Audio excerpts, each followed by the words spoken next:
So, hi, Dave. I would just like to welcome you and thank you for joining me here today, just to have a chat about you and your work in general. And we are going to be talking particularly about Austin's Amazing Adventures today, which is your newly launched children's book, and it's the first in the series. Yep. So we're just going to start with some general stuff first. So can you just tell me a little bit about yourself and your involvement within the visually impaired community? Where do you live? How old are you? A little bit Sure. your condition. Yeah, so obviously my name's Dave Steele. I've become to be known as the blind poet, but I'm sure we're going to kind of get into that. I am 46. I'm at the age now where I've got to actually remember how old I am. Where you need reminding. Am I 46? Yeah, I'm 46. I'm from Manchester. I live in Prestwich, which is kind of North Manchester. And I have a condition called retinitis pigmentosa, which is a hereditary condition. There's no treatment or cure for it. We can talk a little bit more about how that condition kind of works and how people are affected by it. But I was officially diagnosed with it just almost, I want to say 8 years ago now. 8 years ago. Okay. So in your late 30s. Yeah. And is there any other blindness or low vision in your family, or was it a complete surprise? No. So I first heard of RP when I was about 7 years old. My sister, I've got three older sisters and an older brother, and it comes from my mum's side. So my mum's completely blind with RP, and I've got two sisters with it as well. So one of my sisters was the first one to be diagnosed with it officially in the early 80s at Moorfields in London. And when she was diagnosed back in the early 80s, they didn't really know a lot about the condition back then. And she was pretty much told, oh, you've got this thing called retinitis pigmentosa. There's no treatment for it, no cure. Oh, and don't have kids. And that's pretty much what she was told because it's hereditary. It was like, what? So I remember going to Manchester Eye Hospital when I was about 7 and having tests done and these things, what I know now known to be dilating drops put in my eyes to open up, my eyes for them to look in the back of them, which made my eyes go all blurry. And I can remember thinking that was quite scary at the age of 7. But then kind of after that, I wasn't really told much about RP other than the fact that it probably, if it was going to affect me at all, wouldn't affect me till I was like really old. And that was it.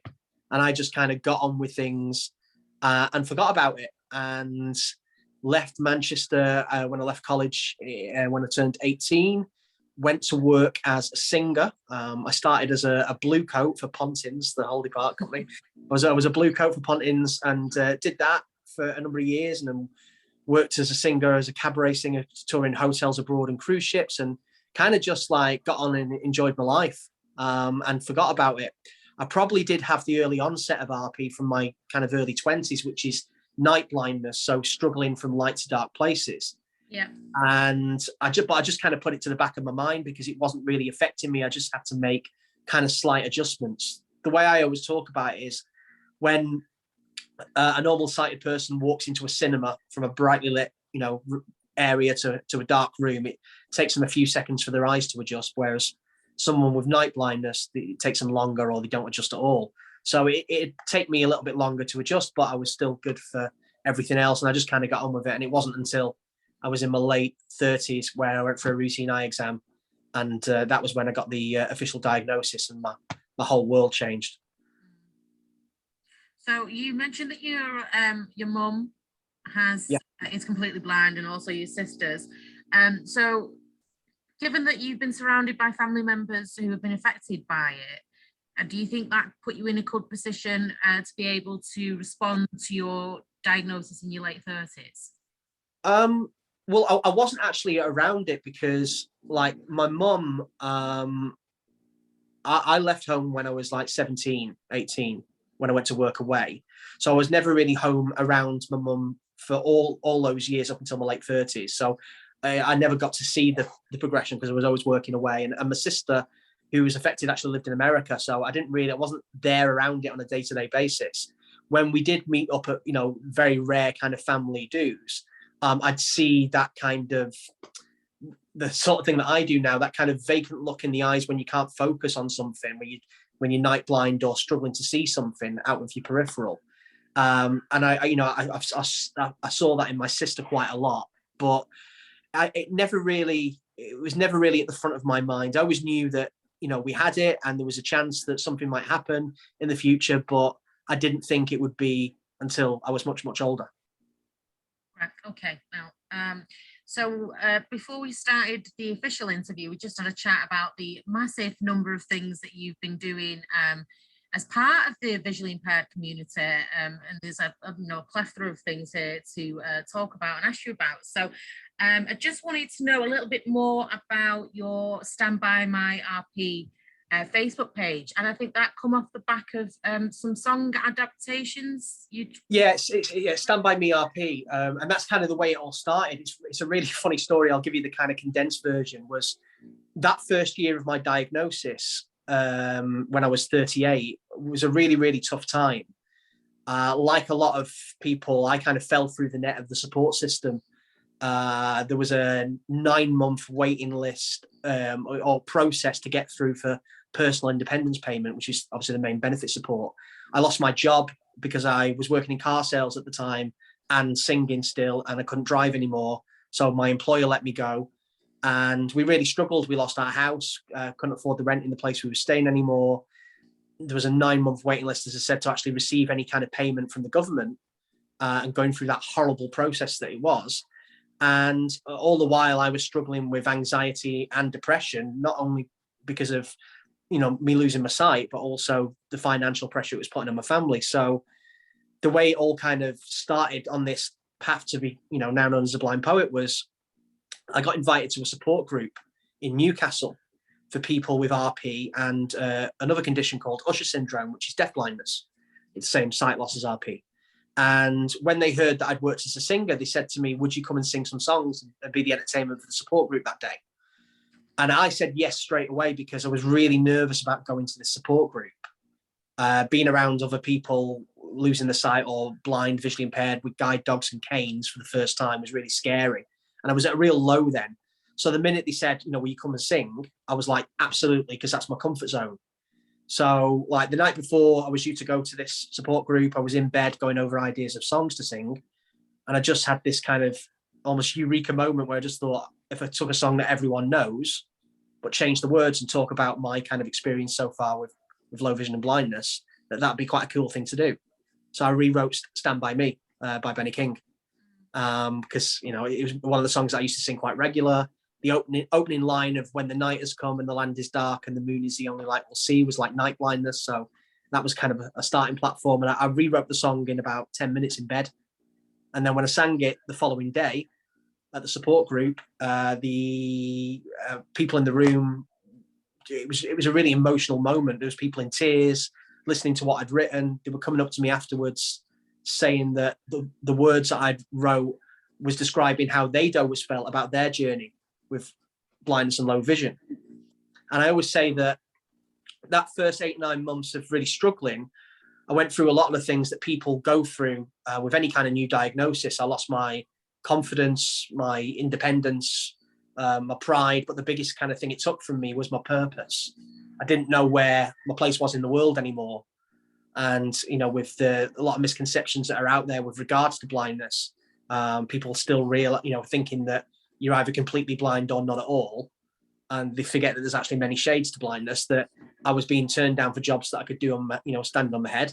There's a 75% unemployment rate within the blind community because of misconceptions. So I was experiencing all these things. And, when I sang that song and got that response from the people in that room, it was like, all of a sudden I got my purpose back. And that was like flicking on a switch where I started to write poetry, because music and poetry are the same thing, every single day about everything that I was going through and posting them online. So after about 8 or 9 months, I'd written over 100 pieces of poetry. I was getting messages all over the world from people saying that they were using my words as a way for them to explain to their loved ones and their friends and family how they were feeling when they couldn't find the words themselves. And my poetry was supporting people. So that was like the thing that really kicked it off. And then people were saying, you need to do a book.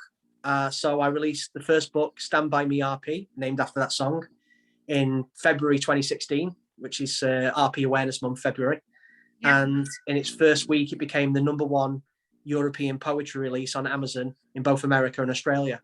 Brilliant. And then volume 2 came out the following February, and that did it the same thing, #1 in America and Australia in its first day, and volume 3 the following year in 2018. So that kind of brings me to where I am now. Yeah, no, that sounds brilliant.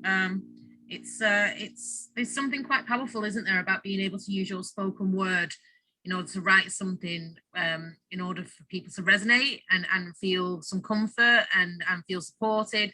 Or sometimes it's really difficult to fathom your own experiences and thoughts and feelings in words. And then when you read something that just says it so succinctly, it does make a difference into how you feel independently. It's kind of like a way of writing down your feelings and processing them, I suppose. And I think, you know, with your work and your creativity and things that you've been doing, you've been that lifeline to people. So no, that's great. It's yeah, I was reading a little bit more on your website, and you've done some American tours, is that correct? Have you been taking? Yeah, I just got back from America in December. I did my first one in 2019. I'm going to be back out there kind of every 6 weeks this year. I've got a lot of stuff going on there. I'm going to do a full tour on the new book, speaking at events for different charities out there as well, and you know, lots of different things. America, as always, the people out there from the community have always really resonated with my work most in the world, and I think that's down to kind of the way the cultures are out there compared to here in the UK. Here in the UK, we have this unfortunate thing of, you know, the stiff upper lip thing of not being quick to talk about our emotions, whereas in America, you know, they kind of very much all about that. So when I talk about the good days, the bad days, and everything through my poetry, it really resonated out there. So that's kind of always been where my biggest audience has been. Yeah, no, I found that with quite a lot of kind of professionals who work in this field. You know, the delivery and the response in America has always been quite big. So yeah, they've got some kind of thing that's connecting them there. I know you do some so advocacy work and some ambassador work for different organizations. If you could just tell us a little bit like that.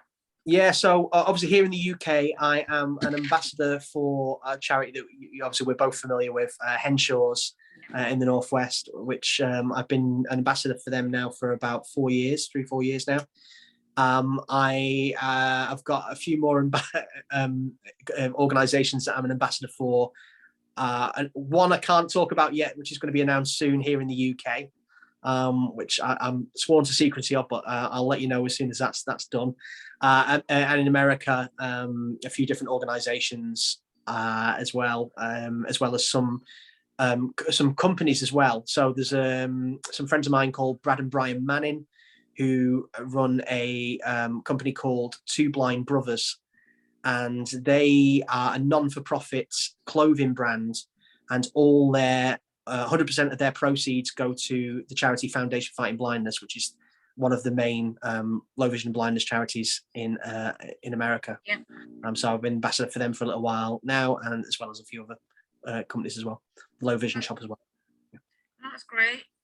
Okay, so let's get on to Austin's amazing adventures. So this is kind of like your newest venture, would you say, this children's book? I'll tell you how it came about. Really quite a cool story. So a few years ago, we all know World Book Day, where the kids go dressed in school as a favourite book character. I have an 8-year-old son. I've got a 13-year-old daughter and 2 stepsons, one at 14 and one at 16. But my 8-year-old son Austin, since he was 1.5, 2 years old, we've been doing a thing every night, Facebook Live bedtime stories. What we do is through my Facebook account and my page, we go live every night at like 6-7 o'clock, and we'd read bedtime stories, and people would tune in with their kids and listen to us read these stories. My wife always said to me that, you know, while I've still got some useful vision, do all the bedtime stories, do the cooking, do all the things that you want to do with your site. So I did that. So we'd always read Julia Donaldson books, The Gruffalo, Stickman, Room on a Broom, all these kind of things. And the reason being, because they're short poetic stories, when I'm having my bad eye days, as I have every now and again when I can't see anything at all, I can still read the books because I know the words, because it's like learning a song. Yeah. So we've always read those. And then a couple of years ago on World Book Day, Julia Donaldson was in, I think it was The Guardian, saying that there needs to be more children with disabilities featured in children's stories. And I read that article and I went, yeah, there does. And I literally, like, 6 books just kind of spilled out of me. I just wrote the first 6 books in one night. Decided to write it as a bit of a legacy thing. So this is about Austin, who's my son, who's now 8. Austin has a 1 in 2 chance of losing his sight when he's older due to the type of RP that I have in my family. And so in the story, he is a young visually impaired boy, and it's about him going to a mainstream school. His best friend's his guide dog, and he goes to a mainstream school, and it's about the interactions that he has with the teachers, his friends, and all the challenges that he faces. And the idea is really about normalizing low vision and blindness and helping children who are living with these things every day be more understood by their peer groups, by their friends, but also giving them a character that they can relate to within the stories as well. And it's all in that poetry as well. And the way these books are going to kind of develop, because as I said, I wrote the first 6 in one night, I want them to be, the world that they're set in, be like any mainstream school that you walk into. So actually, even though Austin's the main character, you're going to have in the future stories, different characters come in who are living with things like autism, ADHD, wheelchair use, all these different things, anxiety, and we can talk about them through the poetry, give them a character they can relate to, and really normalize these things. That's brilliant. Yeah. So how many, I know one has been released. When are the other ones due to be released, or is this a can? It's going to be staggered. So yeah, the first one just came out just before Christmas, and it's great. Already being used in schools both here in the UK and in America as well, because the schools are a big part, and we'll talk about that in a minute. But the second one, which I wrote the first 6 in one night, but the second book I only just finished the other day because I had a story that I really wanted to tell for the second book, and I'll quickly talk about it now with you. So my wife's nephew, so my sister-in-law, one of my sister-in-law's children, passed away a couple of months ago now. He was just 18. He was called Josh, and he had a condition called Duchenne muscular dystrophy, which is a terminal muscle wasting disease. And when I first spoke with his mum, Kath, my sister-in-law, about these books, she said to me, I wish there'd been something like this for Josh when he was a kid, to give him, someone that he can relate to within stories and help him be better understood. So I made her a promise that I would put a younger Josh within these stories. So the second book is going to be about, a new boy starting at Austin School, and it's Josh within the story, and it kind of goes from there of him settling in and how that all works about. So I don't want to give too much away, but I wanted to show the potential of these books and this series of books straight away, that actually it can really be there and help educate and really, improve inclusion within schools. And that's a big part of what we've done. The illustrator actually on the book, Sue Green, who's an amazing artist, but she's actually a primary school teacher. And so, when we designed the books together, we spoke about having lesson plans for schools so they can use them within lessons. And we've got a section at the back of the book, which is called Talking Points, which is open-ended questions, which promotes that discussion about, starting the conversation. How would you feel in this situation, or what could you do to help someone, who had low vision and blindness within your school, and all these kind of things. So it's a big part of the education thing there. So what age group are these books aimed at? So primary school or elementary is in America. So anywhere from kind of like 5 to really like 10, 10. It's really kind of primary school. I mean, the school that my wife works at, which is where Austin goes, they've just started using the book as a 6-week topic there with years 2. But we had a really lovely moment a few weeks ago at a school where it was being used with a group of children aged 9 and 10. And at the end of the book, when they've been through all the questions and were talking about it, one of the kids asked what Braille was. So the teacher said, oh, who knows what Braille is? And only one kid in the class knew what Braille was. So then they got the Braille alphabet up on the board. And then all the kids then started to write messages in Braille to Austin, which was a really lovely moment. So it was great kind of seeing that, you know, the awareness that the books are already raising within schools, but also these kids are then going to go back and educate their parents on the misconceptions that actually there's many shades to blindness, because kids get it a lot quicker than grown-ups do. Do you know what I mean? So it's lovely seeing it already. Yeah, definitely. It's the awareness building in schools is just important as the awareness building that parents should do with their children. So we're definitely in agreement on that. So how does Austin feel about being a star? He was on Granada Reports, covered it just before Christmas, and he loves it. It's funny actually. Some of the UK orders got delivered yesterday, and there's more going out today, and it should be landing today.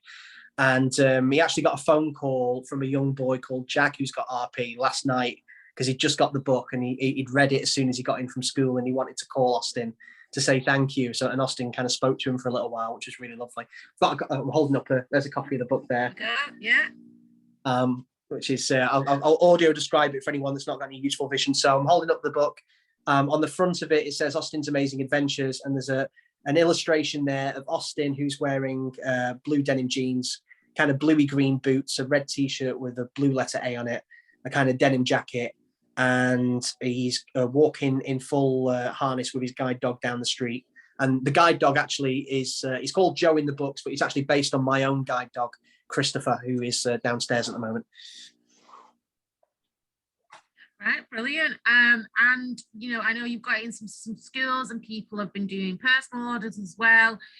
Is there anything that you've spoken to kind of the local authorities about, or because organisations like the Book Trust that deliver the books, right at the start of children's lives? That's something that we're looking at doing. Henshaws and another charity within the UK, quite a big one, is going to be helping with that over the coming weeks. And in America as well, we've been having conversations with a lot of the organisations there, and they're going to get in right behind it. Everyone that we've spoke to so far sees the needs for the books, and is really very keen to kind of get them in. So it's happening fairly quickly at the moment, but expect to see them quite a lot of places. Brilliant. No, I wish you every luck in your success. And as we just chatted about before we started the interview, this is to go on the VICTA Parents website. So we just want to know, as parents, what would be the best piece of advice that you would give a parent who is raising a child who is born with a visual impairment or has a degenerative condition where a visual impairment is starting later in life? What pearls of wisdom do you have for us? Obviously there's a lot of different situations there. It's knowing actually that blindness or low vision in all its different shades and forms is not the end of the world ever. I'm so lucky that I get to speak with so many people all over the world now and do events, and a lot of the children and adults that I speak to and are friends with who have no useful sight whatsoever are living such full lives and doing amazing, incredible things and doing anything they want to, and with the right support and the assistive technology that's out there, all the wonderful devices and tech that we've got these days, there's nothing that can really hold you back. With anyone that's going through a kind of gradual sight loss journey or low vision like myself, one of the things that I always say to people, whether they be children or adults, is actually there's no guarantees with something like RP, for example. There's nothing nailed on with regards to how tomorrow is going to be. Often people will spend far too much time worrying about what may be in the future and actually not focusing on the beauty and the things we've got in today. And that's something that I speak about a lot in my poetry, that actually, you know, we've got to focus on what's around us now and all the amazing things that we've got and all the things we can see now and do now, rather than spending our time worrying about something that actually might not happen. Because not everyone is guaranteed to lose, you know, the sight with a condition like RP. So a lot of people just kind of panic and worry about it, and you don't need to. Do you think your condition has changed you as a parent? Has it made you be different than you thought you might be? Or is it, you know, obviously, I'm not quite sure how old you were. So it was late 30s you were diagnosed. Yeah, I was 38. So were you a father at that point? Yes, I was. It's changed me as a person, not just as a parent, but as a person completely. I am much happier now than I was before I started to lose my sight, because like anyone that receives any kind of life-changing diagnosis, it does make you appreciate the little things in life and what's important.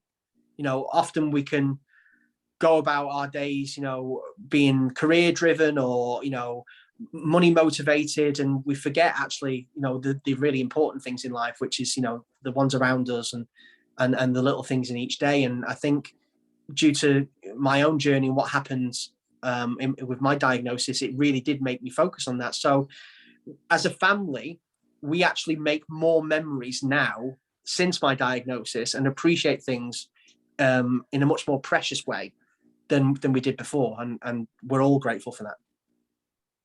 Oh, brilliant. Yeah. Oh, and is there anything else you want to tell us about that I've not asked you about before we sign off? Well, I mean, if anyone wants to find any more information on me, obviously they can head to my website, which is theblindpoet.net. And all the information on Austin's Amazing Adventures, you can order it from there as well. I will say, just for those parents, just to let you know how it is, the book itself is in large print. Each of the illustrations also has an image description on it as well. All right, yeah. And you'll see on the right hand side of the page there, you've got another image of the bigger illustration, but it's in a kind of tunneled view. Every book comes with a free audio book download. We are working on a Braille version in the future as well. And it's something I hope parents and everyone can kind of really get behind. I rely on word of mouth as much as anyone. You know, these books haven't got a big publishing company behind them, and it's about us as a community, you know, getting the message out there. And anyone that can help me get these books into children's hands, into the schools, is much, you know, is greatly appreciated. Yeah, no, I agree with that. I think, you know, as parents, especially if we have children that are going into the mainstream education system, sometimes we have to kind of push the school to do the awareness work. I know as a, you know, parent support worker, that parents are coming across, you know, quite a few challenges with regards to that. And I think there is a lot more that schools can be doing. And I think parents going into the schools and telling them that books like Austin's Amazing Adventures exist is a good step forward. It's the education right at the start. So yeah, I think it's a brilliant book. I think everything that you've been doing over the past few years has been brilliant. You seem to be making a massive difference in the world with your voice. And I appreciate you joining me today. Thank you. Thank you.